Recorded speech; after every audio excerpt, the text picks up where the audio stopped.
Bolsa subiendo, bonos subiendo, todo acercándose a máximos. Ojo, no nos queremos poner cenizos, ¿eh? A nosotros también nos va bien, a los que invertimos en fondos en acciones, que suba la renta variable, que suban nuestras carteras y por lo tanto mejor que lo haga. Pero desde luego hay que siempre vigilar por si acaso hay demasiado optimismo en el mercado y podemos estar al borde de una corrección o no, y eso es lo que queremos hacer en este vídeo. Así que vamos a analizar un poco los movimientos que hemos tenido y vamos a verlo también con expertos. Primero, vamos a ver ¿cuánto han sido esas subidas? ¿Cómo se ha cogido el mercado estas 2 semanas desde la bajada de tipos de la Reserva Federal? Vamos a verlo primero con este gráfico comparativo en el que vemos 3 ETFs. Un ETF sobre el Nasdaq, otro sobre el Standard & Poor's 500 y otro sobre el MSCI World, el índice mundial. Como vemos, los 3 han subido después de la reunión de la Reserva Federal.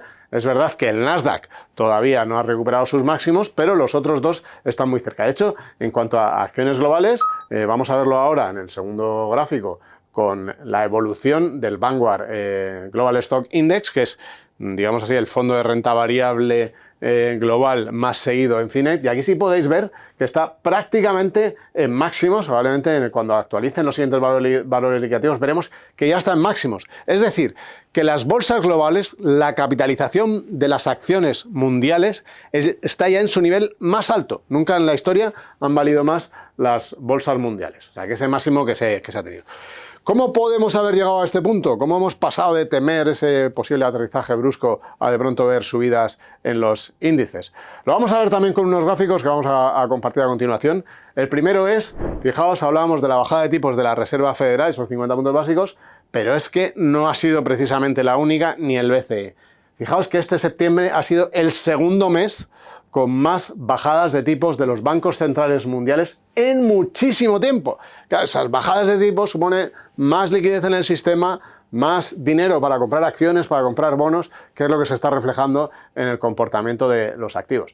Claro, alguien dirá, ya bueno, pero si meten más dinero en el sistema, la inflación, entonces, ¿qué pasa? Bueno, vamos a ver este gráfico. Fijaos este gráfico de la guía de mercados de JP Morgan Asset Management, que muestra pues cómo, de una manera muy gráfica, en rojo son los países cuando la inflación se desboca, esos cuadraditos con rojo, y en cambio cuando va perdiendo intensidad el rojo o cuando entra en la zona azul es cuando pasa a estar por debajo de los niveles que se fijan los bancos centrales para seguir la inflación. Pues ahí podéis ver cómo prácticamente el rojo ha desaparecido. Prácticamente en muchos sitios tenemos azules, pero en los que hay rojo incluso también está muy controlado.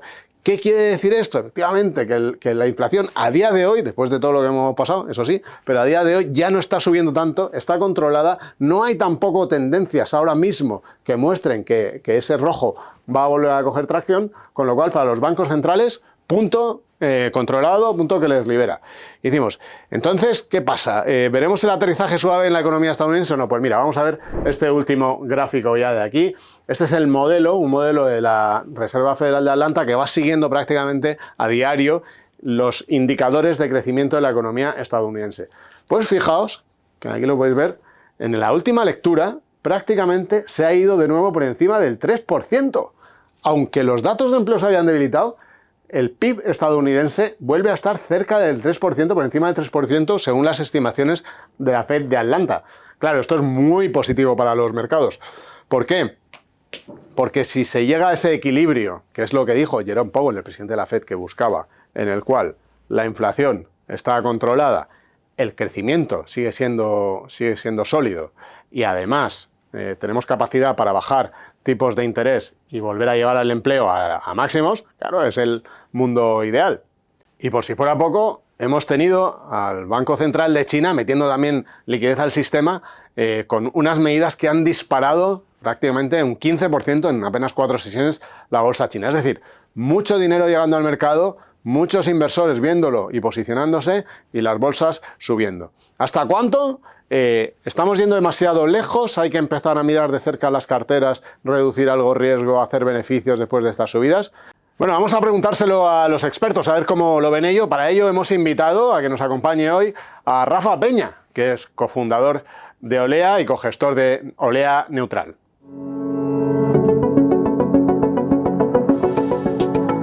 Rafa, ¿qué tal? ¿Cómo estás? Muy bien, muchas gracias, Vicente. Encantado de estar contigo. Nada, un placer para nosotros. Bueno, Rafa, Olea, uno de los fondos con más historial, uno de esos fondos llamados todoterreno. ¿Cómo habéis visto vosotros, que ponéis tanto acento en la gestión del riesgo, este optimismo que estamos viendo desde la reunión de la FED? Bueno, se ha confirmado con la bajada de tipos el escenario central de la mayoría, que era un aterrizaje suave después de las fuertes subidas de tipos y del rebote de la inflación. Y yo creo que eso ha generado cierto optimismo en esa parte, ¿no? Pero recordemos que tenemos conflictos geoestratégicos relevantes entre las manos y, bueno, podremos profundizar, ¿no? Pero en principio nosotros creemos que este es el escenario base. Porque es un escenario de base que sonaba muy bien, ¿no? Lo que dijo Powell el otro día, el crecimiento sigue bien, la inflación parece estar controlada en nuestro objetivo, lo que pasa es que el empleo se está debilitando y tenemos que tomar esta medida, bajar 50 puntos, para asegurarnos de que nos acercamos a nuestro mandato de pleno empleo. Claro, suena como el mejor de los mundos. Bueno, sobre todo porque, como comentábamos, se ha cuestionado si los bancos centrales iban a poder controlar la inflación. O sea, recordaros que hemos estado viviendo tipos reales negativos durante los últimos 2 años y que la Fed no sabía y el Banco Central Europeo si iban a controlar la inflación, ¿no? Entonces, en este escenario central lo que sí vemos es que a partir de ahora los datos van a estar muy pendientes del empleo, como tú dices. Yo creo que el escenario central es que la tasa de desempleo se sitúa entre el 4,1 y el 4,3%. Todo lo que sea por encima de eso quizás retrasará esas bajadas de tipos y todo lo que sea una caída más fuerte quizás también nos metería más en un escenario de excesivo optimismo, ¿no? O sea bueno, creemos que hay que seguir muy atento a los datos, ¿no? ¿Cómo habéis gestionado vosotros esta situación en cartera? ¿Era el escenario que tenéis vosotros como central también o esto os ha llevado a hacer cambios? Bueno, nosotros, 2022 fue un año complicado en general por el rebote de los tipos de interés y desde entonces hemos sido muy prudentes. Hemos tenido muy baja duración en Europa y la seguimos manteniendo. Creemos que no está retribuido el riesgo del plazo, ¿no? En la parte de gobiernos. De hecho, creemos que está muy bien retribuido estar en la parte del 2, el 3 años y el 4 años y bueno, eso nos ha ido bien. De hecho, en el caso del bono alemán en el año todavía sube 14 puntos básicos, ¿no? Porque tuvo un importante rally, ¿no? Y en el caso de Estados Unidos tenemos algo más de duración. En este caso el bono a 10 años en el año lleva una caída de 10 puntos básicos. Pero bueno, un 3,78 nos parece la banda donde todavía se puede tener algo de largo plazo, no mucho, pero el 2,16 de Alemania nos parece muy, muy flojo, ¿no? Luego podemos entrar en matices sobre qué está pasando en Francia, el número de bajadas, pero en principio prudencia con la acción porque todavía, como pasó en el 2022, puede haber cierto descarrilamiento que produzca pérdidas, ¿no? La parte de la renta variable, claro, vosotros sois un fondo mixto. ¿En qué nivel un poco estáis de exposición y cómo lo habéis gestionado? Pues en renta variable, nosotros como mixto, más bien multiactivos, ¿no? Por el que conjugamos los dos riesgos, pues al no tener tanto riesgo en la parte de renta fija como hemos podido tener, aunque hemos mantenido la parte de crédito, pero no la duración, nos ha permitido estar en ponderaciones algo más altas. Tampoco mucho más altas porque, como tú decías, ha habido mucho optimismo, especialmente en los índices americanos y donde, sobre todo los índices de capitalización, no tanto los equiponderados, porque hay sectores, sobre todo medium small caps y la parte de value que ha sufrido un poco más, ¿no? Y ahora estamos en un 36%, nuestro rango es un 20-60 y un poco esperando que se confirme este buen escenario para que con tipos reales positivos y con exposiciones cercanas al 40% cumplamos nuestro mandato, ¿no? Rafa, para que se confirme ese escenario bueno que dices, ¿qué es? ¿Estar pendientes de los datos de empleo para ver si vuelven a recuperar y se acercan el pleno empleo a Estados Unidos o qué es? Bueno, nosotros los datos de empleo nos parece que son suficientemente buenos. No creemos que haya que esperar a una recuperación todavía mayor, especialmente en el caso de Estados Unidos, ¿no? Sería que se cumpliera lo que descuentan los mercados ahora tras la Reserva Federal, que están hablando de básicamente 7 bajadas en los próximos 12 meses en Estados Unidos con unos tipos en torno al 3% y 6 bajadas con unos tipos en torno al 2,5, 2,25% para Europa. Ese escenario sería que finalmente se da por cerrado el capítulo de inflación y que la actividad se mantiene en rangos razonables, ¿no? Y que no entramos en el escenario que nosotros consideramos siempre de máximo riesgo, que sería que hubiera sido demasiado restrictiva la política monetaria, separe la actividad y entremos en un proceso de deflación, ¿no? Eso sí que nos preocupa como peor escenario. Te pregunto porque lo has mencionado tú, ¿hasta qué punto te preocupa lo de Francia, ¿no? Esa situación que vemos, la dificultad de atar en corto el déficit. Sí, sobre todo nos parece complicado el valor relativo que tiene con respecto a España. O estaba mirando esta mañana los tipos, están al 2,96 en los dos países. Francia lleva en el año una subida de 47 puntos frente a España, que está flat, y a Alemania, como os comentaba, de 14 puntos básicos, ¿no?